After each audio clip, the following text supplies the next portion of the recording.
Ya, waktu kita bertobat, kenal Yesus, berakar, bertumbuh, ya, firman Tuhan berkata Roma pasal yang ke-12, janganlah engkau menjadi serupa dengan dunia ini, tapi berubahlah oleh pembaharuan budimu, supaya kamu dapat membedakan manakah kehendak Allah, apa yang baik, yang berkenan kepada Allah, dan yang sempurna. Karena itu persembahkanlah tubuhmu sebagai persembahan yang hidup, yang kudus, yang berkenan kepada Allah. Itu ibadahmu yang sejati.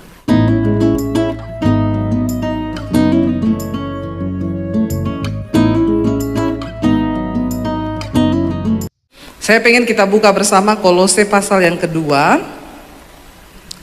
Kolose 2 ayat yang ke-6, ya. Kolose 2 ayat yang ke-6 mulai firman Tuhan berkata begini. Kita baca bersama. Ya, semua baca dengan suara yang keras, ya, karena saya tahu banyak yang jarang baca Alkitab di rumah. Jadi kita baca Alkitab, ya. 1 2 3. Kamu telah menerima Kristus Yesus Tuhan kita, karena itu hendaklah hidupmu tetap di dalam Dia. 7. Hendaklah kamu berakar di dalam Dia dan dibangun di atas Dia. Hendaklah kamu bertambah teguh dalam iman yang telah diajarkan kepadamu, dan hendaklah hatimu melimpah dengan syukur. Nomor 1 dikatakan di sana, karena kamu telah menerima Kristus Yesus Tuhan kita, karena itu hendaklah hidupmu tetap di dalam Dia. Siapa di sini yang sudah menerima Yesus sebagai Tuhan dan Juru Selamat? Pasti semua. Kalau belum pulang saja. Ya, semua sudah menerima Yesus sebagai Tuhan dan Juru Selamat. Ayat ini berkata, karena kita sudah menerima Kristus Yesus, ya, Tuhan kita, hendaklah hidupmu tetap di dalam Dia. Mari kita tanamkan di hati kita, apapun yang terjadi di hidup ini, sekali Yesus tetap, amin. Jangan pernah beralih, entah karena apapun, karena sekarang banyak pengajaran juga yang aneh-aneh. Ya, saya berdoa supaya saudara tetap di dalam Kristus dan tetap di dalam kebenaran firman Tuhan. Saya dulu punya teman saudara, pendoa loh di gereja. Kalau berdoa itu berjam-jam. Ya, akhirnya mulai aneh-aneh saudara. Satu kali dia ketemu saya, dia bilang begini. Dia nggak tahu dia ketemu orang-orang dari mana yang membawa pengajaran yang menyesatkan. Satu kali dia ketemu saya, dia bilang begini, Deb, sekarang ada ajaran yang baru loh. Saya sekarang ini kalau berdoa sudah tidak pakai nama Yesus. Oh iya, kenapa?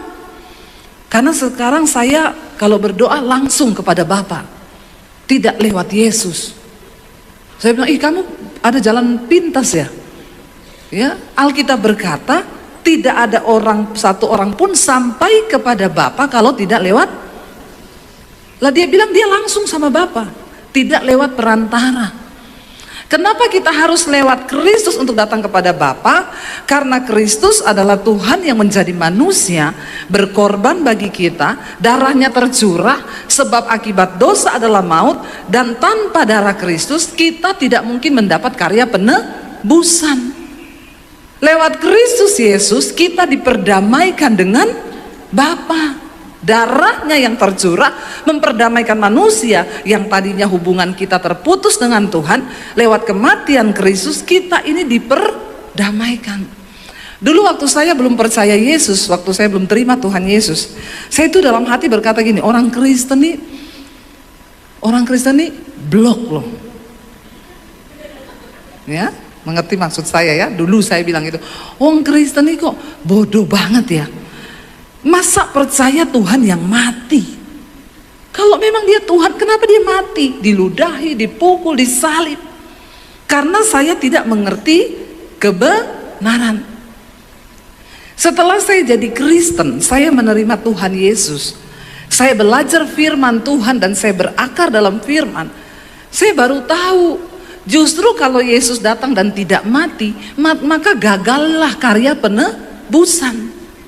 Memang Yesus itu datang untuk mati. Makanya saudara harus mengerti firman Tuhan loh, supaya saudara ini semua jadi penginjil, penuai di akhir zaman.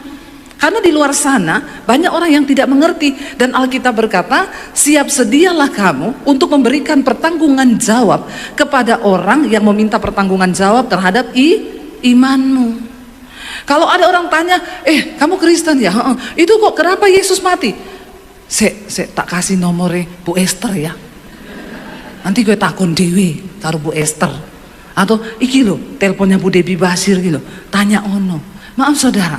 Makanya Rasul Paulus berkata, kalau dilihat dari segi usia, saudara-saudara ini semua sudah harusnya jadi pengajar. Tapi tentang asas-asas kekristenan saja banyak orang Kristen tidak mengerti. Kita perlu bertumbuh, berakar dalam Kristus dan tetap di dalam Dia. Satu kali saya naik Grab di Jakarta pelayanan, lalu ada sopirnya itu, dia tanya saya begini, oh ibu ini orang Cina ya? Terus saya bilang, jangan bawa-bawa suku loh Pak. Ya, saya ini yang pasti NKRI harga mati. Lalu dia bilang, oh berarti ibu anak buahnya Ahok ya? Ya, saya bilang, ya enggak, saya ini yang pasti anak Tuhan. Saya bilang, bukan Pak, saya ini dari Sulawesi. Dia lihat aplikasi saya, ini ibu namanya Debbie Basir ya. Oh berarti ibu agamanya Muslim ya? Saya bilang, dulu. Dia kaget saudara. Loh kok bisa dulu? Iya, sekarang saya jadi pendeta. Loh kok bisa loh? Ya bisa toh Pak, apa yang tidak bisa di dunia ini? Nah, berarti ibu harus menjelaskan pertanyaan saya. Orang Kristen itu loh, kok yo percaya Yesus itu Tuhan jadi manusia? Mana bisa Tuhan jadi manusia? Mati lagi. Lalu saya tanya, Pak, Bapak percaya kalau Tuhan tuh maha kuasa? Percaya Bu. Bapak percaya Tuhan bisa jadi semut? Percaya. Tuhan bisa jadi apa saja? Percaya. Karena Dia maha kuasa. Pertanyaan saya, Bapak percaya nggak Tuhan bisa jadi manusia? Terus dia bilang, ya percaya. Nah itu Bapak percaya. Lalu saya jelaskan, kenapa Pak Tuhan harus menjadi manusia? Upah dosa adalah maut. Bapak juga belajar tentang dosa keturunan dari Adam dan Hawa. Manusia jatuh ke dalam dosa sehingga kehilangan kemuliaan Allah. Manusia terpisah dari Tuhan. Satu keadaan yang sangat mematikan, yang sangat memprihatinkan dari seorang manusia adalah ketika hubungannya dengan Tuhan itu terputus. Bapak tahu dosa memutuskan hubungan kita dengan Allah. Kenapa? Allah itu kudus. Kita berdosa, kita nggak bisa menghampiri Dia. Lalu Allah beberapa kali berusaha untuk mendamaikan dirinya. Dia kirim nabi-nabi untuk berbicara agar manusia bertobat. Tidak ada yang bertobat. Nabi dibunuh, nabi dianiaya, manusia tidak mau menerima kebenaran.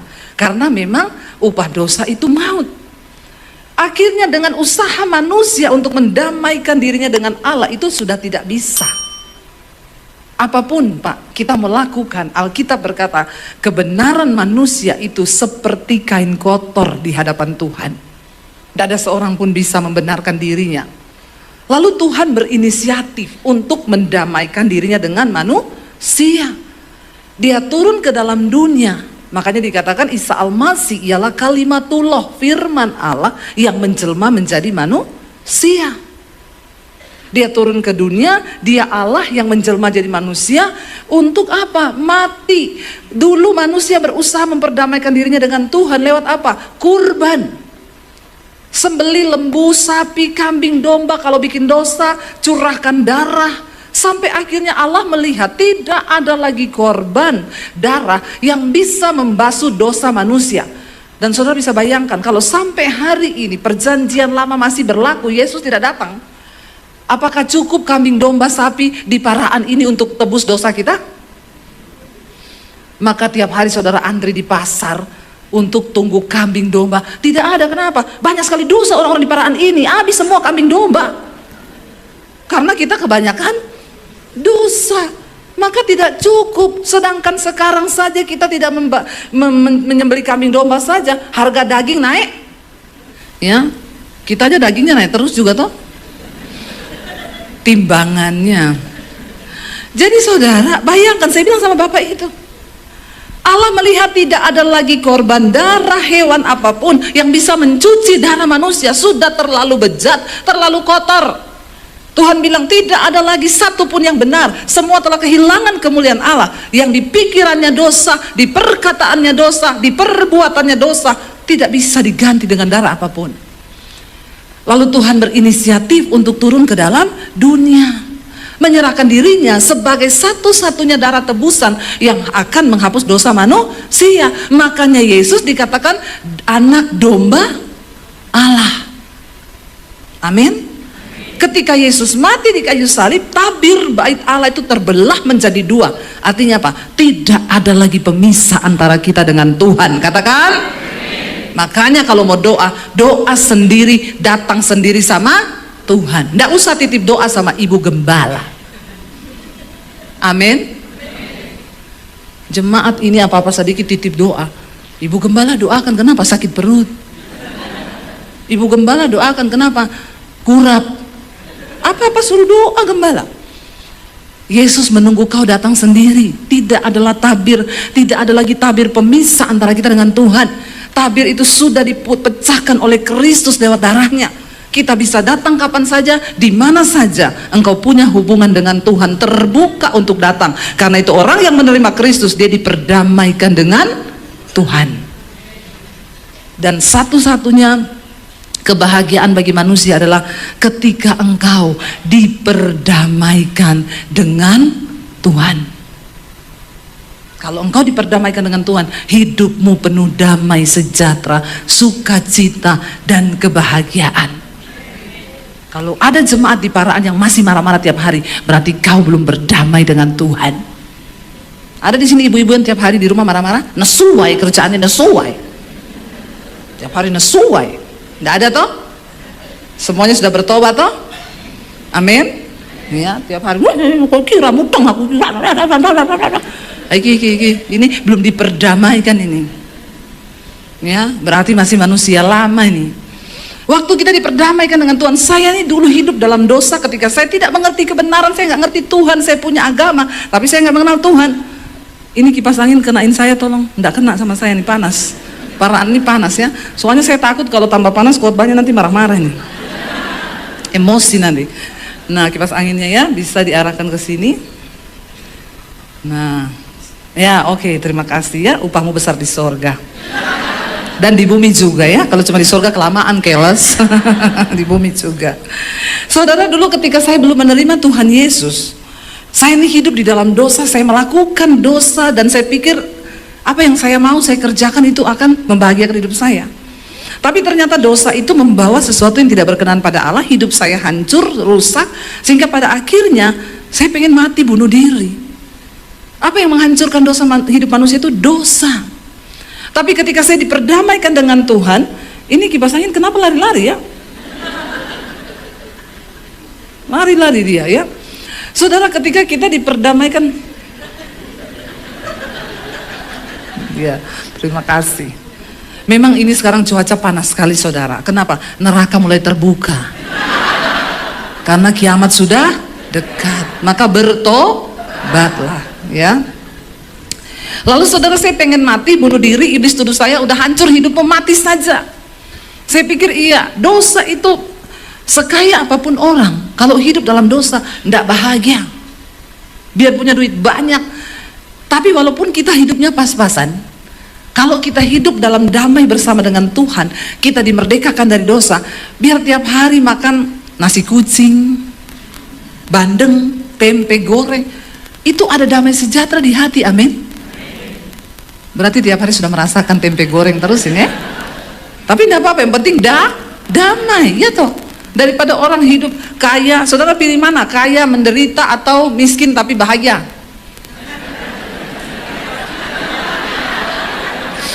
Hati-hati, ini pertanyaan jebakan. Saudara pilih mana? Itu tidak ada dalam daftar pilihan. Memang ini orang Kristen ini tidak mau rugi, mau kaya dan bahagia ya. Tapi nggak apa-apa kalau Tuhan izinkan menderita. Yang penting kita hidup dalam kekudusan, bebas dari dosa, itu kita bahagia loh. Tapi orang kalau hidup dalam dosa, cekot-cekot, bangun pagi udah mumet, sakit kepala, puyeng. Kenapa? Kau kebanyakan dosa. Loh, saya ini tidak bersinah loh Bu, saya ini tidak selingkuh, tapi kau kepahitan. Kau pikul terus kepahitan, aku tuh jengkel sama ini, aku marah sama anakku, marah sama menantu, marah sama ini. Ya kau hidup dalam dosa, kau diperbudak oleh iblis. Ya, sehingga engkau tidak merdeka. Orang yang hidup dalam kemerdekaan dalam Kristus itu enak. Ketika saya dimerdekakan Tuhan, saya ketemu Tuhan Yesus secara pribadi. Firman Tuhan berkata, barang siapa yang berjumpa dengan Tuhan Yesus, berjumpa dengan kuasa Roh Kudus, sebab jika Roh Kudus turun atasmu, maka Dia akan memerdekakan engkau. Dia akan menginsyafkan engkau akan dosa, kebenaran, dan penghakiman. Hidup kita dibaharui, saudara. Dulu saya ini sebelum bertobat pemarah, mulut saya tukang maki orang, saya berantem sama adik saya pukul-pukulan pakai tangan, saya tendang, ya. Saya ini orang paling jahat, kepahitan, sudah semua dosa ada sama saya. Tapi ketika saya bertobat, ya, Tuhan merdekakan saya, saudara. Waktu saya bertobat, saya catat dosa saya waktu saya baca Galatia pasal 5. Karena keinginan daging itu telah nyata, percabulan, kenajisan, hawa nafsu, nafsu jahat, iri hati, kebencian, dendam, amarah, pertikaian, perseteruhan, ya, apalagi dosa segala macam kejahatan ada dalam daging kita, dan barang siapa hidup menurut hal-hal itu dia tidak mendapat bagian dalam kerajaan Allah. Saya catat itu dosa-dosa itu. Kenajisan, percabulan, hawa nafsu, nafsu jahat, marah, iri hati, kebencian, kedengkian. Waktu saya lihat semua ada sama saya. Lalu saya mulai berdoa, berpuasa. Kita masuk pada proses yang kedua, berakar di dalam Kristus. Waktu proses berakar itu ada yang lihat enggak? Nggak ada, karena yang namanya akar ada di dalam tanah. Disitulah kita masuk dalam pembentukan Tuhan, proses Tuhan. Tidak enak, seringkali tidak ada orang akan mengerti saudara, tidak ada orang akan memahami saudara. Engkau ditinggalkan sendiri seperti tidak ada yang melihat, tapi Tuhan melihat engkau. Kenapa Alkitab berkata hidup orang benar itu seperti pohon kurma? Saudara, pohon kurma itu ada di padang pasir, di padang gurun. Kalau ditanam biji kurma itu ditumpuk pakai batu besar, sehingga kalau tunasnya mau muncul ke atas nggak bisa karena ada batu besar. Dia nggak bisa tumbuh ke atas, akarnya ini terus bertumbuh ke bawah untuk mencari air. Saya mau tanya, di padang gurun itu banyak air atau susah air? Sudah pernah lihat padang gurun? Kenapa tahu? Ya, satu saat nanti ikut saya ke Israel. Ya, yang penting bilang amin dulu. Karena orang bisa ke Israel itu bukan karena ada uang. Ya, bukan karena ada uang. Mendapatkan perkenanan Tuhan. Ya, saya banyak melihat orang bisa pergi ke Israel. Ada yang punya uang, nggak sempet, nggak ada waktu, takut, ya. Tapi ada yang nggak punya uang, dia imani dulu. Dan itu terjadi. Kenapa kalau kita harus pergi ke Israel? Kita lihat, saudara, Alkitab berkata seperti pohon kurma. Di sana kita bisa lihat pohon kurma di kanan kiri kita. Dan saya melihat pohon kurma itu memang ajaib. Dan kenapa ditulis di Alkitab? Memang Alkitab itu juga luar biasa memberikan perumpamaan. Namanya juga firman Tuhan. Kalau saudara lihat tuh pohon kurma, di tengah tandus begitu berbatu-batu, pohon itu tumbuh, daunnya hijau, berbuah manis. Alkitab bilang kehidupan orang benar itu seperti pohon kurma. Saudara tahu pohon itu ketika ditanam, ditimbun pakai batu besar, dia nggak bisa tumbuh ke atas, dia terus ke bawah mencari sumber air. Waktu dia dapat sumber air itu nggak 1-2 bulan, bertahun-tahun dia ke bawah dulu mencari sumber air. Tuhan itu sebenarnya maunya orang Kristen begitu. Jangan buru-buru naik mimbar, jangan buru-buru pelayanan kalau kau belum berakar ke dalam. Makanya banyak orang Kristen itu jadi batu sandungan. Udah bolak-balik naik di atas mimbar, ternyata selingkuh. Naik di atas mimbar, ternyata homo. Naik di atas mimbar, ternyata pelakor, ani-ani, simpenannya om-om. Ya, naik di atas mimbar, ternyata pisah ranjang, sama suaminya di rumah berantem, sama istrinya berantem, nggak bicara, nggak omongan 3 hari 3 malam. Tapi naik di mimbar. Kenapa begini terjadi? Karena banyak orang Kristen cepat-cepat mau tumbuh ke atas, tapi nggak mau bertumbuh ke dalam. Ke dalam ini berakar, bicara tentang pembentukan karakter. Pembentukan karakter itu tidak gampang. Pohon kurma itu mencari sumber air ke dalam tuh bertahun-tahun. Ketika akarnya menemukan sumber air, dia punya energi, kekuatan. Waktu tunasnya tumbuh ke atas, dia geser batu besar itu.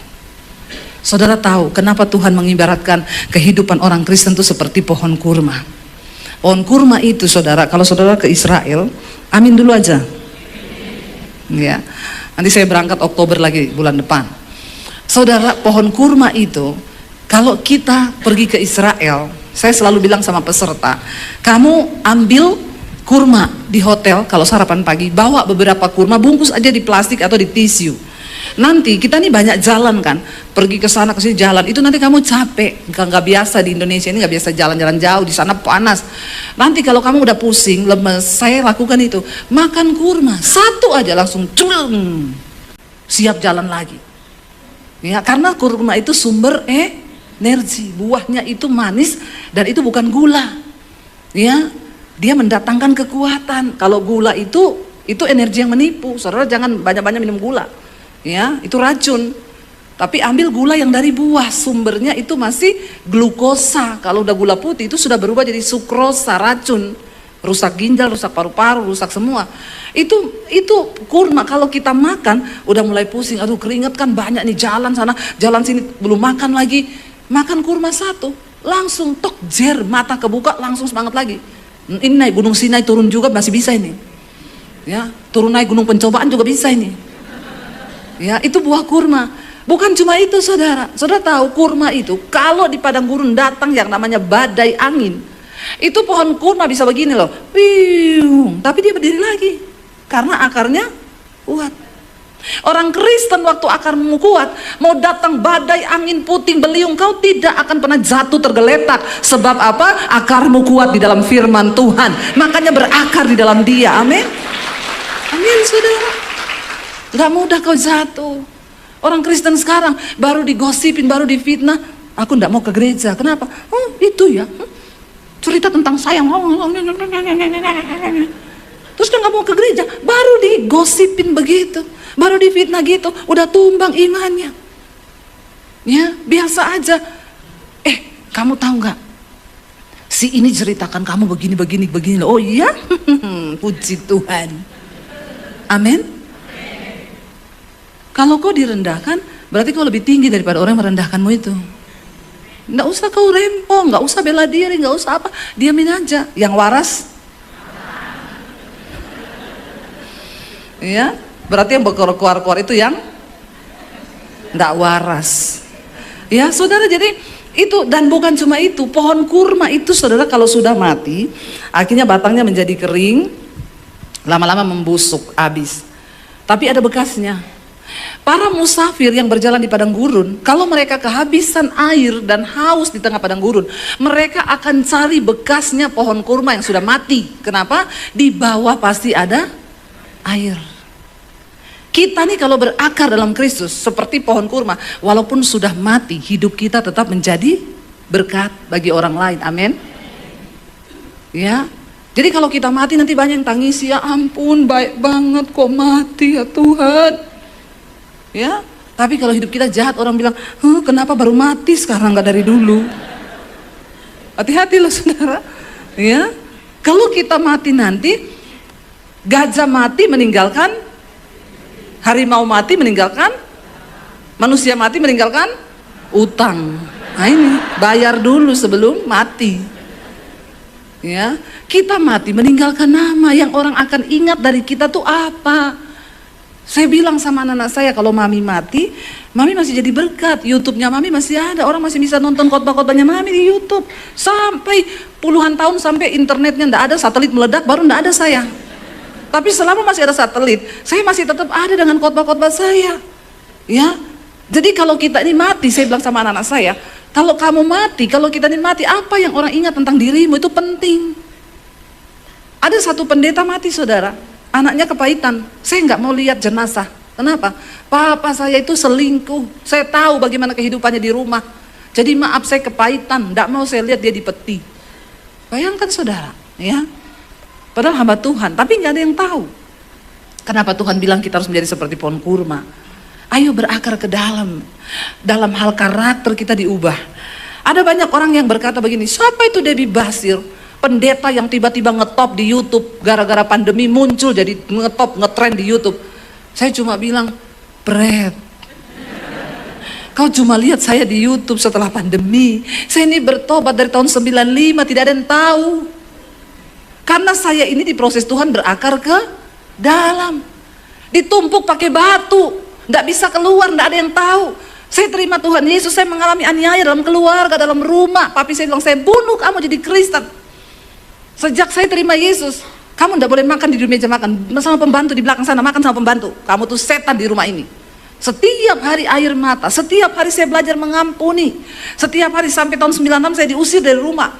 Saya tinggal di kos-kosan, saya cuci baju anak kos, saya jadi pembantu di sana. Tidak ada orang yang lihat Debbie Basir waktu itu. Siapa yang tahu saya? Nggak ada yang tahu. Tiba-tiba, ya dari tahun 95 saya jalani hidup dalam penderitaan, proses berakar ke dalam. Nggak ada yang lihat. Baru mau muncul, ditekan lagi. Ya, baru mau muncul, batunya jatuh lagi. Nggak bisa muncul saya. Karena Tuhan tahu kalau proses berakar ke dalamnya itu belum cukup, maka kamu jangan muncul dulu. Kalau saya diberkati Tuhan seperti hari ini, tapi saya belum berakar, saya yakin nggak mau saya datang ke Paraan. Iya apa ya? Loh, orang banyak tanya saya. Kemarin saya pelayanan di GSJ Surabaya. Beberapa orang tanya, ibu besok kemana? Pulang ke Jakarta? Enggak, saya besok ke Solo dulu, dari Solo saya ke Paraan. Itu desa kecil loh Bu. Iya, ibu masih mau datang ke tempat-tempat yang kecil seperti itu di desa-desa? Saya bilang, ya karena Tuhan sudah membentuk saya. Kemarin kita pergi ke Sumba. Saya ini 2 minggu loh tinggalin rumah loh, enggak pulang. Habis ini besok nanti saya ke Malang. Di Malang saya ngisi gereja di sana, nanti retreat ya. Sampai nanti hari Rabu baru saya balik ke Jakarta. Saya pengen menikmati rumah di Jakarta, menikmati anak-anak. Lebih enak mana? Saya ke sini atau saya ke mall di Jakarta sama Nana? Ya, lebih enak di mall jalan-jalan sama anak-anak, makan-makan. Apalagi sekarang ini, maaf saudara, ya kami diberkati Tuhan lewat YouTube. Jadi saya pelayanan begini ini, saya tidak mencari penghidupan dari PK. Kalau saya dapat PK, saya taruh untuk pelayanan di sekolah misi atau saya bantu pendeta-pendeta di desa. Karena sampai hari ini kami bantu banyak pendeta hamba Tuhan di pedalaman. Secara keuangan kami sudah diberkati, sudah cukup dan sangat cukup. Bahkan bisa untuk berbagi. Dan saya bisa tidak pergi pelayanan kemana-mana seperti pendeta-pendeta lain di Jakarta, nge-mall, jalan-jalan, keluar negeri, piknik, happy-happy, healing-healing. Ya, tapi saya bersyukur karena Tuhan proses saya berakar. Saya tahu kenapa saya mau datang. Ya karena itulah hati Tuhan. Ya, itu yang Tuhan mau. Bahkan kita nih setiap sebulan sekali, berapa bulan sekali kami bikin seminar hamba Tuhan di daerah. Kami datang sendiri, bayar tiket sendiri dan tidak menerima PK, malah bawa uang untuk pendeta-pendeta di pedalaman. Nanti di Luwuk Banggai awal Oktober kami berangkat ke sana. Secara manusia capek nggak? Capek. Dapat apa? Nggak dapat apa-apa. Tapi saya mendapatkan perkenanan Tuhan. Karena kita berakar ke dalam. Saudara, pentingnya kita berakar ke dalam supaya ketika kita ini sudah bersama Tuhan, diberkati Tuhan, kita ini tidak lupa diri. Ketika tantangan datang kita tidak jatuh, tergeletak. Kita tetap kuat. Nah orang-orang bilang, itu Debbie Basir siapa? Tiba-tiba muncul pendeta kemarin sore. Karena dia nggak lihat dari tahun 95 Tuhan proses saya itu berakar, dihancurkan, diremukkan. Saya yang dulunya sombong, saudara dengar kesaksian saya. Saya dulu sebelum bertobat pelatih senam aerobik loh. Saya dulu pernah kurus. Nggak usah menatap seperti itu. Iya, jadi saya dulu sombong, saya angkuh. Tapi ketika Tuhan proses, saya dulu di rumah nggak pernah cuci baju. Ada pembantu banyak yang cuci. Waktu saya terima Yesus, saya cuci baju orang. Saya jadi kayak pembantu. Tapi itu proses berakar ke dalam. Karena itu sekarang nggak ada lagi yang bisa merendahkan saya, yang menghina saya. Nggak ada, karena memang saya sudah pernah rendah serendah-rendahnya. Kalau kita sudah direndahkan Tuhan, saya yakin nggak ada bapak ibu yang gini. Oh, dia ngomong-ngomong tuh tentang aku. Orang ngerti deh sopo aku, Bret. Ya. Belum ngerti ya aku nih siapa. Aku juga punya harga diri. Piro harga dirimu piro? Udah ndak ada, sudah dibayar lunas di atas kayu salib. Ndak usah sombong, ndak usah angkuh, direndahkan, puji Tuhan. Masih belum rendah, terus lagi terus. Ndak apa-apa saudara. Itu pentingnya kita ini berakar ke dalam. Itu pentingnya kita ini dibentuk karakter kita.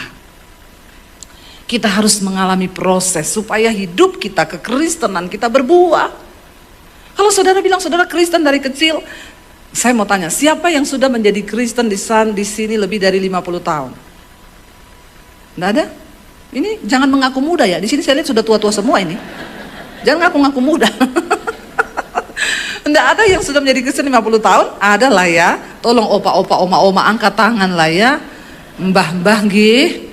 Ya, angkat tangan coba yang sudah lebih 50 tahun jadi Kristen. Angkat tangan, ada sepeda loh di luar. Nanti dapat sepeda ya, ambil aja sepedanya siapa enggak tahu itu. Ambil aja di parkiran. Yang pasti bukan dari saya. Yang sudah menjadi Kristen di atas 20 tahun. Bayangkan 20 tahun ini sudah bukan berakar lagi, kiwes oyotan ini sudah. Ya, udah benar-benar ini sudah ya menjadi oyoti apa? Akar tak loh, bojoku guyu loh.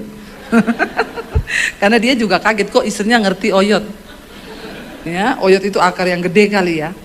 Jadi sudah berakar. Masa hidupmu ndak berubah loh? Masa yang dari dulu pemarah sampai hari ini masih pemarah terus? Masa yang dari dulu tersinggungan terus sampai sekarang? Masa yang dari dulu itu kepahitan terus? Masa yang dari dulu selingkuh sampai sekarang selingkuh terus? Saya tidak akan khotbah banyak selingkuh di sini karena saya lihat sudah berumur. Tidak mungkin lah ya selingkuh ya.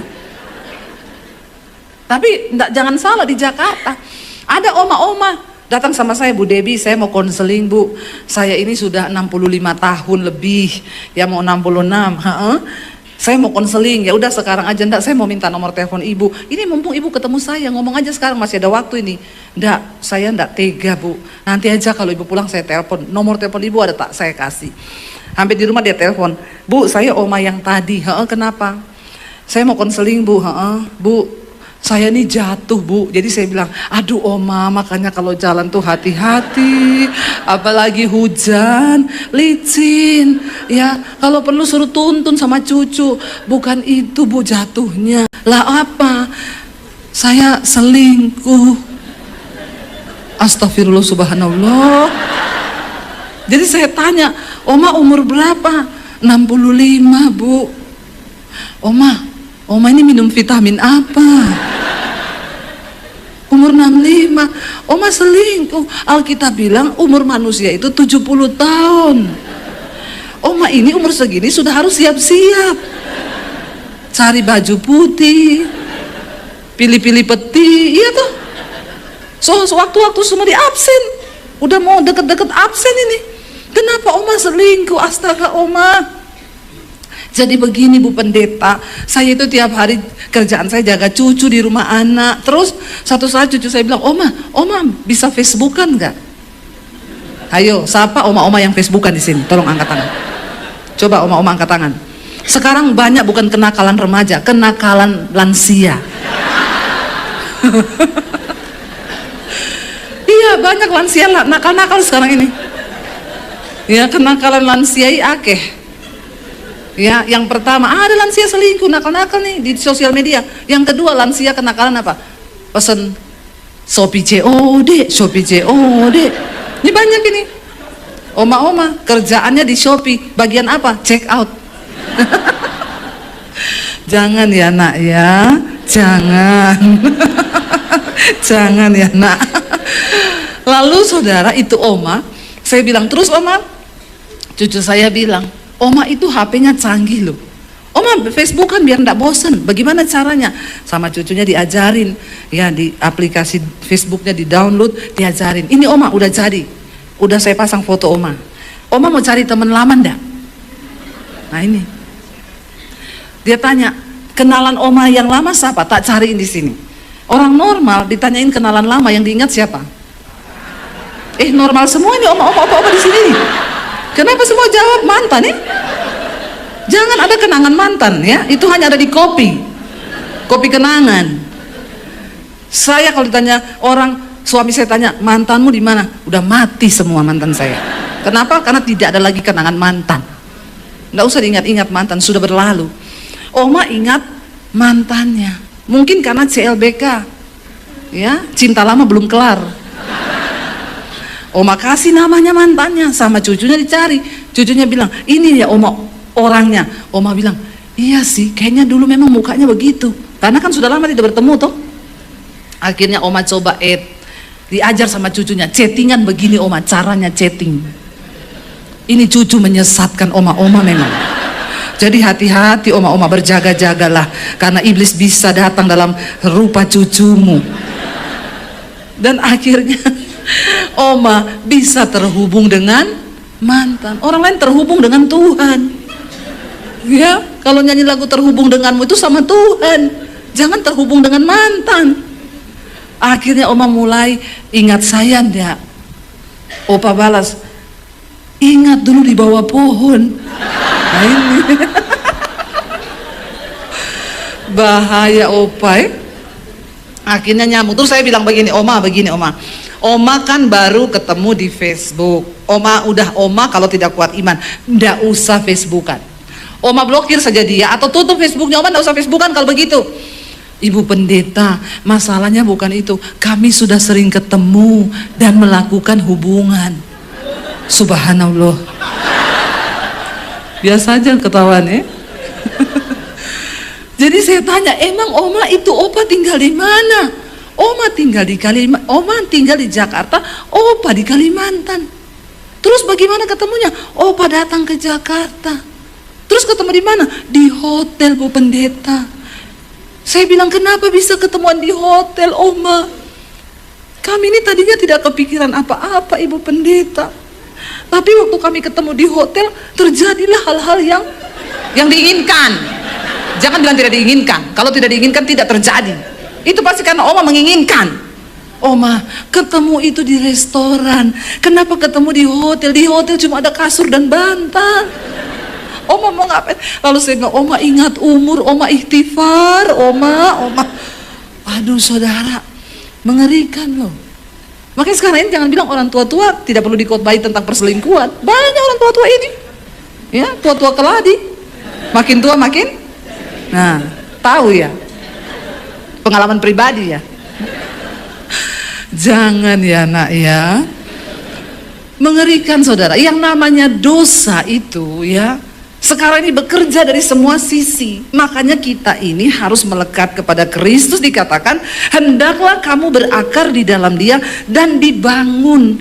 Apa arti kata dibangun? Bertumbuh. Ya, kita harus bertumbuh di atas Dia, dan hendaklah kamu bertambah teguh dalam iman yang telah diajarkan kepadamu, dan hendaklah hatimu melimpah dengan syukur.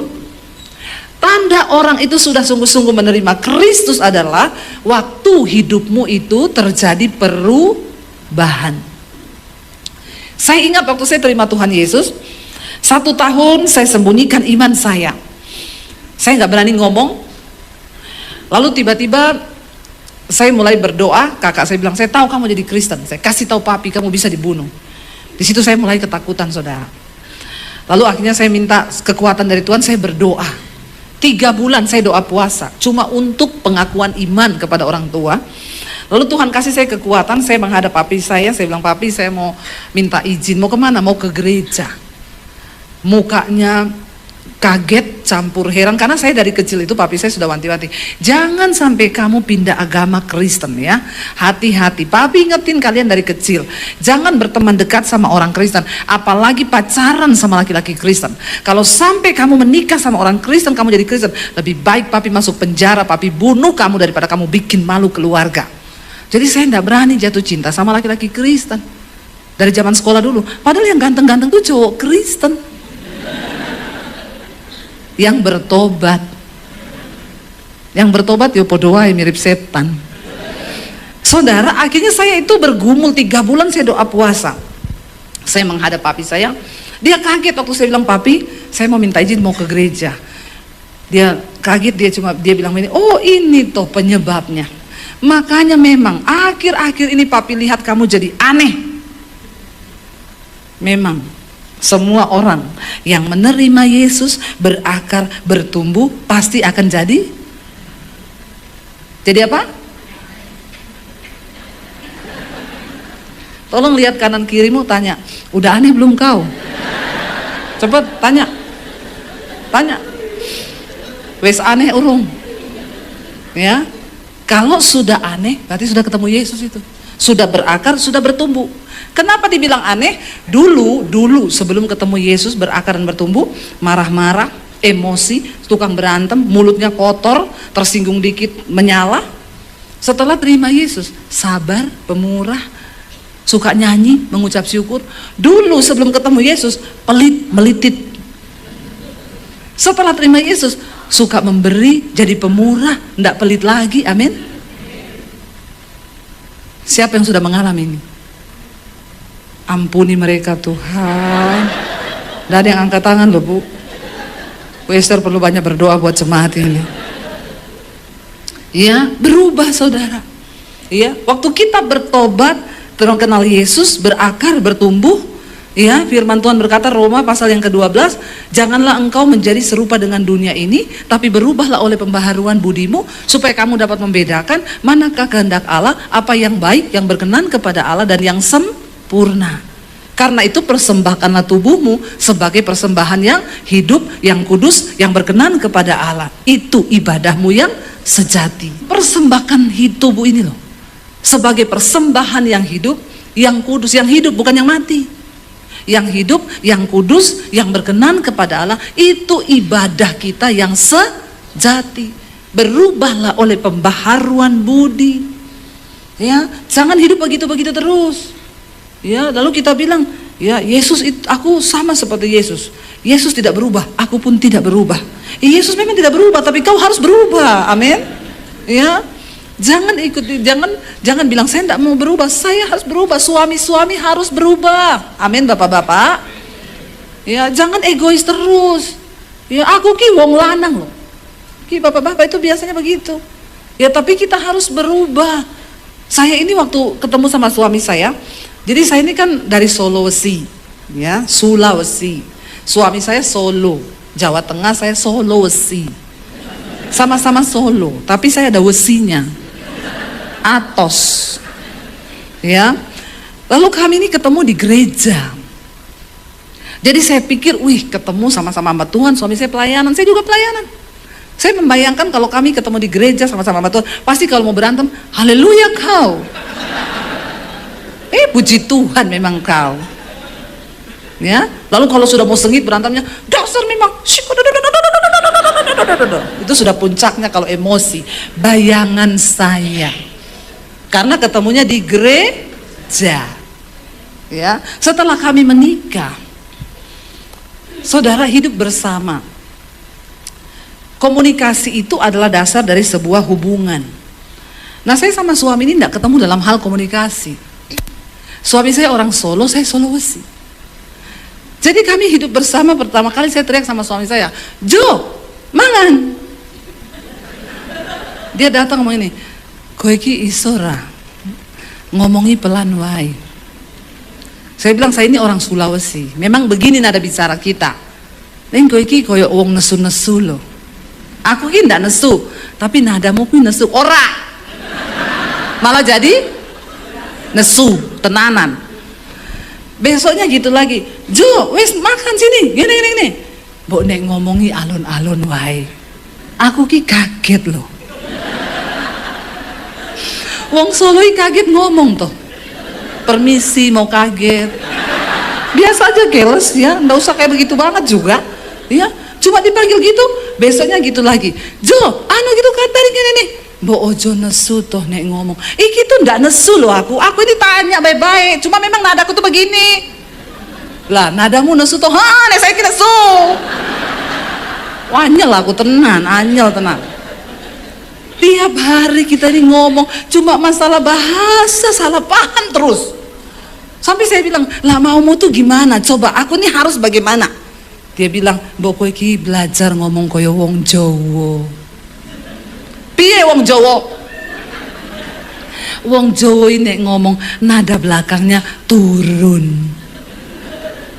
Lah wong Sulawesi nek ngomong nada belakangnya piye coba? Jadi saya ini berusaha saudara. Walaupun kadang saya ingat-ingat, ayo mangan. Malah kayak orang kebelet ngising. Ayo lunga. Pusing saya, tetap aja keceplosan, tetap aja salah. Belum lagi kami ini dari dua budaya yang berbeda. Orang Sulawesi tidak pernah makan kecap-kecap, tidak pernah makan gula yang manis-manis. Kita kalau masak itu asin dan pedes. Lah suami saya manis kabeh, orang ini pedes ya. Stres aku. Jadi saya kalau masak dua masakan, satu ayam kecap, satu ayam rica buat saya. Saya ricanya sekilo, dia kecapnya tak kasih sebotol. Karena kurang manis terus. Lama-lama tak pikir-pikir, lama-lama gini boros, aku yo kesel. Ya wes, aku bikin ayam rica tak kasih kecap sebotol. Manisnya dapet, tapi dia kepedesan. Stres saya saudara. Tiap hari saya dituntut boko itu belajar ya. Ngomongi sing alon. Lalu satu kali saya balas dendam. Ya udahlah. Oke, kalau begitu saya akan mencoba. Aku tahu ku takkan bisa jadi seperti yang engkau minta, namun selama nafas berhembus aku kan mencoba menjadi seperti yang kau minta. Pret. Nggak usah tepuk tangan, nggak usah. Itu bukan lagu rohani. Saya mencoba berubah saudara. Besok paginya saya bangun, Mas, jenengan arep dahar saiki piye kula cepake Mas. Dia bilang, ngopo toh? Mboten nopo-nopo Mas, monggo. Dia bilang, ngapa toh say? Mboten nopo-nopo. Saya hanya berusaha menjadi Sri Rezeki. Saudara tahu, satu hari saya ngomong begitu. Siang, monggo Mas. Dia bilang, wes toh non, mboten napa-napa. Nek ngene iki sing mbok karepke yo aku mboten napa-napa Mas. Kok jadi horor ya? Saudara tahu sampai malam jam 10. Mas, ngantuk nggih? Turu yo. Saudara, akhirnya malah mau tidur dia bilang, wes toh non cukup. Jadi kue pilih Sri Rezeki atau Debbie Basir? Dia bilang, Debbie Basir wae. Oke kalau begitu, mulai sekarang jangan suruh-suruh saya ngomong kayak orang Jawa ya. Dari situ dia kapok saudara. Karena dia juga saya suruh ngomong kayak orang Sulawesi, nggak bisa. Saya bilang dia, coba kamu coba ngomong seperti orang Sulawesi, coba nada belakangnya naik. Nggak bisa.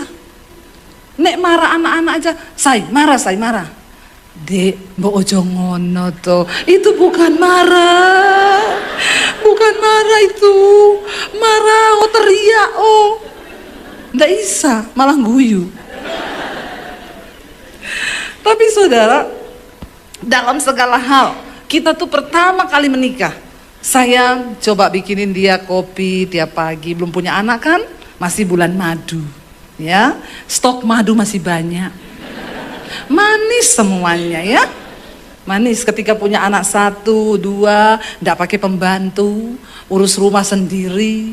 Makanya jadi wanita itu memang harus kuat. Wanita, istri yang baik yang pertama bisa angkat galon. Amin ibu-ibu. Kalau kau sudah bisa angkat galon, kau istri yang terbaik. Bisa ganti gas, ya? Bisa toh? Percaya aku. Ora iso kebangetan. Yang ketiga, harus bisa masak. Bisa. Yang keempat, kesentrum ndak mati. Itu saya banget. Bisa dorong motor, bisa dorong mobil. Bisa ndak? Emang punya mobil? Pernah mogok mobilnya? Saya pernah mengalami semua itu. Jadi saudara, waktu kami menikah pertama, masih bulan madu. Saya layani suami punya anak 1, 2, nggak ada pembantu, stres, ya, uang nggak cukup, ya, karena suami gaji UMR. Beda melayani suami gaji UMR dengan gaji direktur itu beda. Kalau gaji direktur pulang, halo papi, capek ya, ini ada kopi, minum dulu istirahat. Gaji UMR baru pulang, ganti gas sana loh. Mesake sih. Lalu saudara, akhirnya ya kita mulai berumah tangga, mulai habis persediaan madu. Karena mulai capek. Suami saya teriak, kopi mana say? Bikin sendiri, punya tangan 2 kaki 2, sana jangan di dapur. Dia kaget, ih kenapa jadi begini? Madu udah habis, yang tersisa lebah. Apalagi dari Sulawesi, lebah hutan ini. Sekali entuk mati kau. Beracun. Lalu saya saudara marah-marah, ya saya bilang kamu tuh ya jadi suami karunianya kok bos. Papi saya tuh dulu kepala kantor pejabat, pulang ke rumah masak, ya bikinin mami saya kopi. Itu loh papi saya, suami terbaik. Suami saya balas, emakku dulu, emakku itu istri terbaik. Bapakku itu cuma teriak, sego, nggih. Teh, inggih. Karak, inggih. Saya jengkel saudara. Ya, jadi saya bilang, yaudah kita nikahkan saja makmu sama papiku, biar rumah tangga mereka jadi rumah tangga yang luar biasa. Akhirnya kami saling dibentuk, sampai satu kali. Saya pikir tiap hari saya marah-marah, saya stres, saya darah tinggi, cepat mati nih. Saya baca firman Tuhan. Segala sesuatu yang kamu perbuat, entah dengan perkataan atau perbuatan, perlakukanlah semua itu seolah-olah untuk Tuhan dan bukan untuk manusia. Amin ibu-ibu. Amin bapak-bapak. Jangan bapak-bapak pikir kelewatan. Ya, benar. Jadi suami saya teriak, kopi mana? Saya ke dapur. Saya masukin kopi, saya aduk untuk Tuhan. Ibu-ibu, kalau kita bikin kopi untuk Tuhan, yang terenak nggak? Terenak. Kalau untuk suami hati anyel, kasih sianida untuk suami. Mati kau. Kenapa ada orang bikin kopi pakai sianida? Karena ada hati yang terluka, pahit. Saya belajar saudara. Dari situ saya nyapu ngepel rumah, capek untuk Tuhan. Ternyata firman Tuhan itu berguna untuk membentuk hidup kita. Jadi ibu-ibu besok, ya kalau kau sudah habis bersih-bersih rumah, ya suamimu mengotori untuk Tuhan. Amin. Nggak usah terlalu emosi sama suami. Tapi suami saya selingkuh bu, serahkan dia sama Tuhan. Makanya jangan terlalu mencintai suami lebih daripada Tuhan. Artinya apa? Ada orang waktu suaminya selingkuh dia mau bunuh diri karena cintanya habis untuk suaminya. Saya bilang, ibu kau bodoh. Kenapa kamu bunuh diri? Karena suamimu selingkuh. Ibu jangan terlalu mencintai suami lebih dari Tuhan. Cintai Tuhan di atas segala-galanya. Karena suami itu cuma 2. Kalau nggak diambil Tuhan, diambil pelakor. Jadi bapak-bapak hati-hati. Ya, kalau kau diambil pelakor, istrimu berdoa, Tuhan daripada diambil pelakor, mending kau yang ambil Tuhan. Aku lebih rela Tuhan kalau suamiku kau yang ambil. Hati-hati bapak-bapak, hati-hati. Ya, bertobat. Amin. Ya, jadi saya berdoa, mari kita semua mau dibentuk, lakukan segala sesuatu untuk Tuhan. Makanya dikatakan, mari saudara, waktu kita berakar, kita dibangun, kita bertumbuh, berbuah. Artinya berbuah apa? Hidup kita bisa dinikmati oleh orang lain.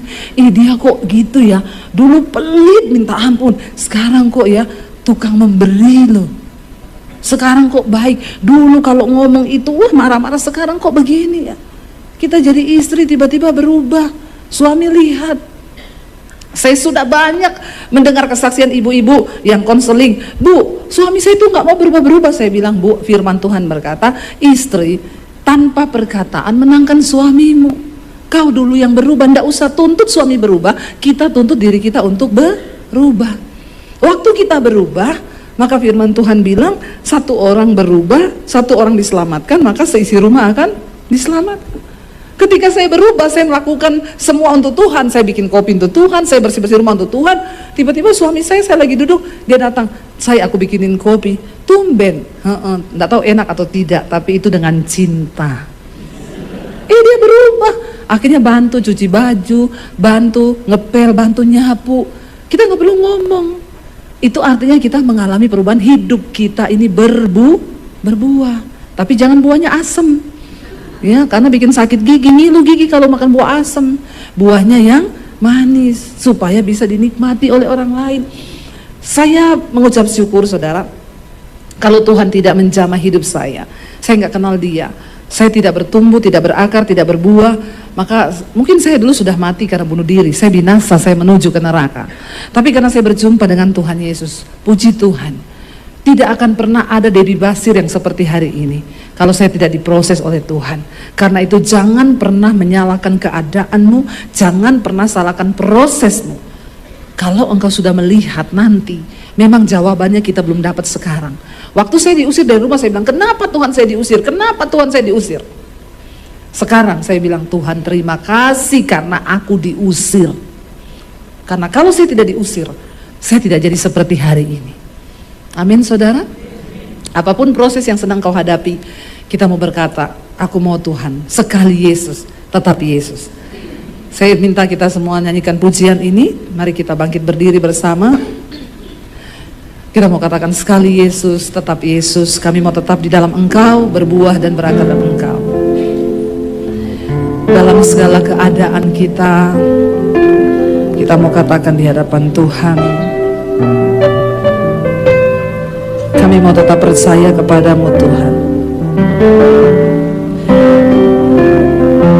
Yesus, kau katakan pujian ini. Oh Yesus, ku cinta Kau selamanya.